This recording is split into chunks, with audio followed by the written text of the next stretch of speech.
Hey guys, I just picked up a new bench grinder, DW756 from Dewalt. This is their 6-inch bench grinder.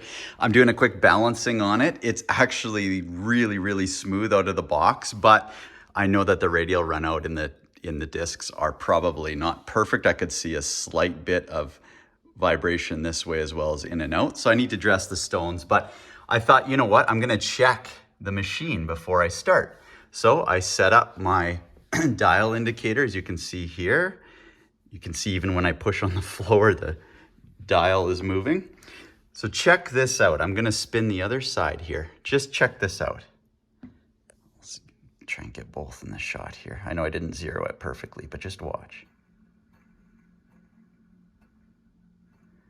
There is no run out. Check this out. I'm gonna push on it some more, just to prove that it's crazy accurate. Look at this.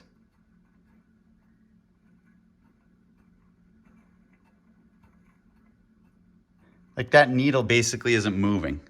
This thing is dead round and in axis. That's crazy.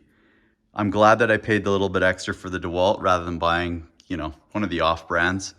I mean, from Amazon, this is only $150 Canadian. It's nothing. Anyways, just had to show you that. That's some nice quality there. I'm impressed. So yeah, I just have to fix the disc balance. Good luck, guys.